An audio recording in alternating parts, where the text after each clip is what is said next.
Hello everyone, I'm Adam Dennis. CSX, one of America's big four railroads, has confirmed they're open to merger proposals. Now that may not sound like a huge deal, until you realize this announcement comes just days after Union Pacific, the massive Western Railroad, made headlines for exploring a takeover of Norfolk Southern. Folks, this could be the biggest shift in the U.S. rail landscape since the Conrail breakup of 1999. Here's where it gets spicy. Last week, reports surfaced that Union Pacific is actively exploring a takeover of Norfolk Southern. That's a bold move, and one that would create a freight powerhouse stretching from Pacific ports to the Atlantic seaboard. And it would leave CSX as the only standalone Eastern Class 1. So it's probably not a coincidence that a week later CSX tells Trains magazine they're absolutely open to opportunities that create shareholder value. They're not chasing a merger, but they are clearly signaling, don't leave us behind. So what's next? If Union Pacific makes a formal bid for Norfolk Southern, CSX may be forced to respond, maybe by aligning with BNSF, or even exploring something with Canadian National.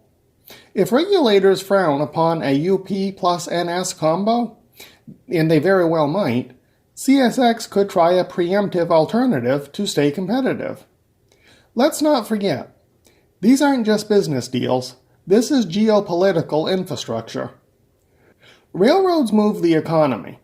Merging the wrong lines could disrupt entire supply chains, ports, and industrial corridors.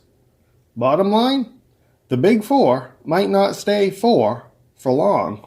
Like every Class 1 railroad, CSX is a merger baby.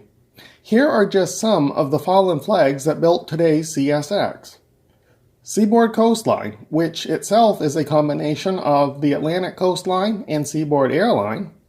Add in the Louisville and Nashville, or L&N, and you had a dominant southern network. On the other front, there was the Chessie system, made up of the Chesapeake in Ohio, Baltimore in Ohio, and Western Maryland. By the 1980s, these roads had merged under one umbrella, CSX. Then came the big one.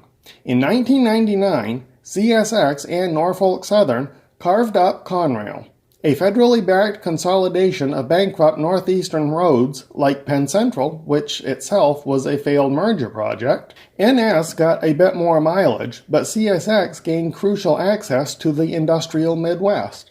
And more recently, in 2022, CSX acquired Pan Am Railways, formerly Guilford Rail System, bringing the historical Boston and Maine Central into the CSX portfolio. So yeah, CSX doesn't shy away from mergers. It's made of them. The tracks are shifting under our feet. Union Pacific's interest in Norfolk Southern was the first tremor. CSX's openness to merger talks? That's the aftershock. Whether it leads to full consolidation or a regulatory showdown, we'll be here to cover it. I'm Adam Dennis, and this is Gulf Coast Radio. Thanks for riding with me on Main Street Static. Keep your eyes on the horizon. You never know what's coming down the line.